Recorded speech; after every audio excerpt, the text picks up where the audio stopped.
Puji nama Tuhan, saudara. Renungan malam hari ini saya bacakan dalam Ulangan pasal yang ke-6.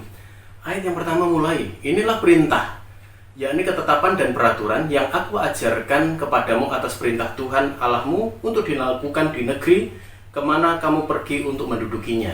Ini satu kebenaran firman Allah yang disampaikan oleh Allah melalui Musa kepada umat Allah pada waktu itu.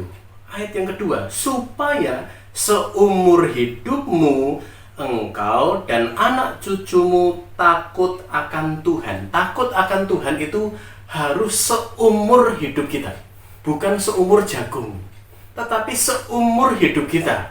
Jadi selama hayat di kandung badan, ya, selama nyawa masih melekat, maka kita dan anak cucu kita, kita dan keluarga kita, kita dan orang tua kita, kita dan orang-orang yang kita kasih harus hidup takut akan Tuhan.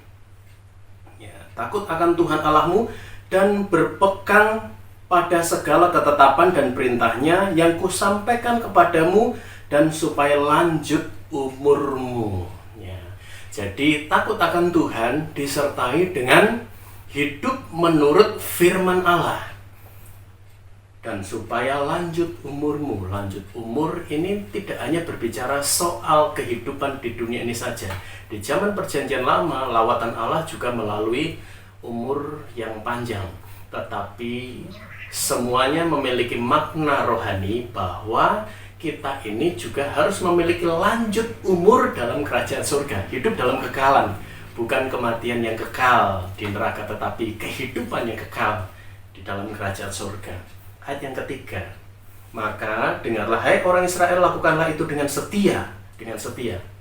Nggak panas hari ini, besok dingin, ya. Atau hari ini bersemangat, nanti sebentar lagi sudah kendor lagi. Tidak. Tetapi harus dilakukan dengan setia. Setia butuh ketekunan. Kesetiaan kadang-kadang diuji oleh situasi keadaan yang terjadi.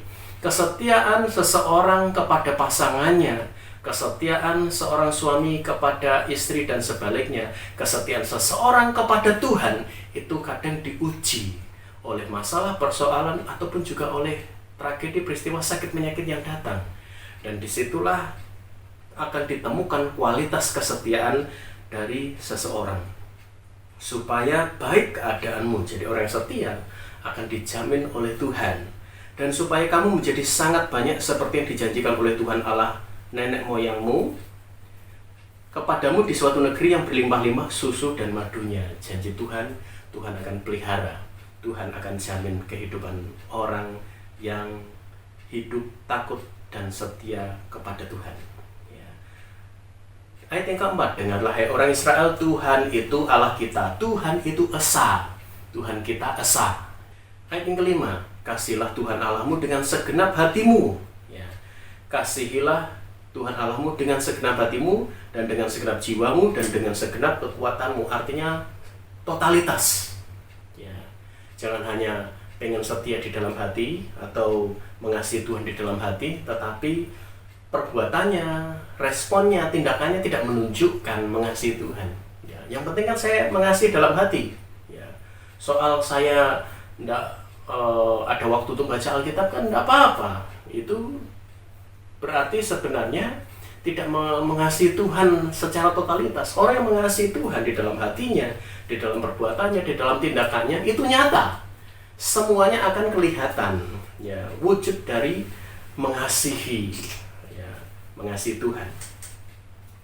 Nah, sekarang di ayat yang ke-6, apa yang kuperintahkan kepadamu pada hari ini haruslah engkau perhatikan. Musa berpesan, dan pesan Musa ini juga merupakan pesan dari Tuhan, karena Musa adalah penyambung lidah Allah. Musa diutus oleh Tuhan untuk menyampaikan kebenarannya, pesan-pesannya kepada umat Allah. Makanya ketika Musa berkata, apa yang kuperintahkan kepadamu pada hari ini haruslah engkau perhatikan, itu sebenarnya himbauan dari Tuhan untuk kita memperhatikan. Ya, kata perhatikan di sini itu punya arti satu kesungguhan yang tidak boleh dilupakan. Bahkan kalau dalam terjemahan bahasa Indonesia sehari-hari, kata itu ditulis janganlah sekali-kali melupakan. Jangan sampai melupakan apa yang diperintahkan, apa yang disampaikan. Ayat yang ke-7, haruslah engkau mengajarkannya berulang-ulang kepada anak-anakmu. Ya, mengajarkannya berarti mendidik. Mengajarkan berbeda dengan menggurui. Ya, menggurui, orang yang menggurui belum tentu dia menguasai bidang di mana dia sedang menggurui seseorang. Menggurui juga kadang-kadang hanya bisa ngajar, negur, memperingatkan, tetapi tidak bisa mempraktekkan. Ya. Tetapi untuk menjadi seorang guru, ya, guru itu harus menjadi teladan.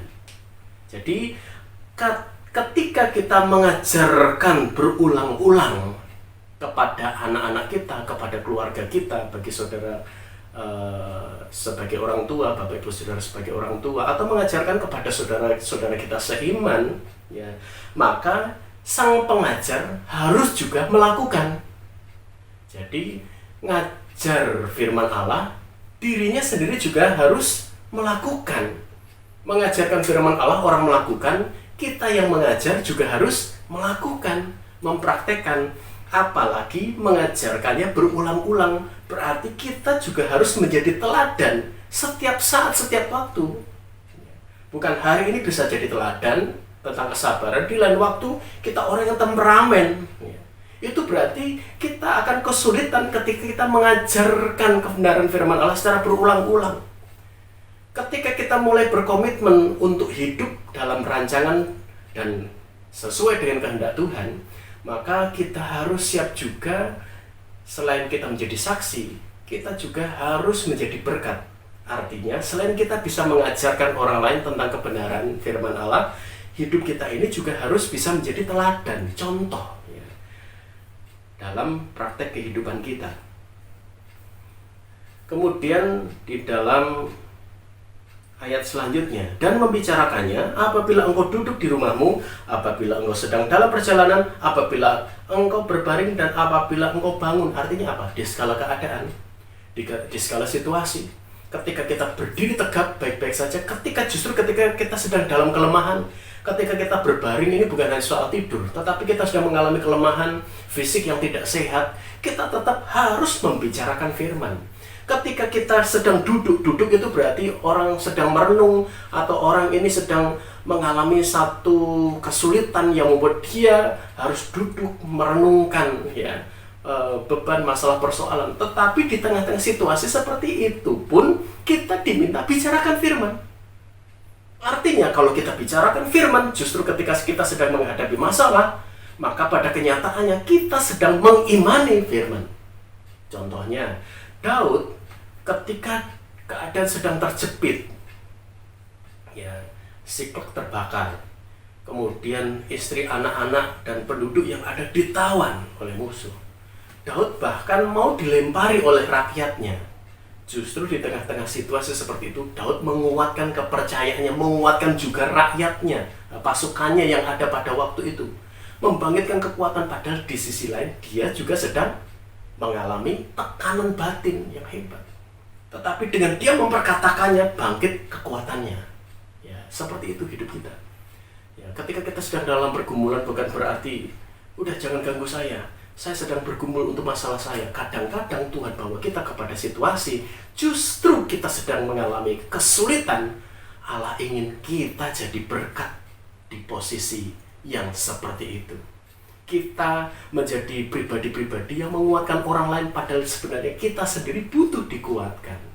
Ya, puji nama Tuhan. Tetaplah pelihara firman Allah. Sampai kapan? Seumur hidup kita.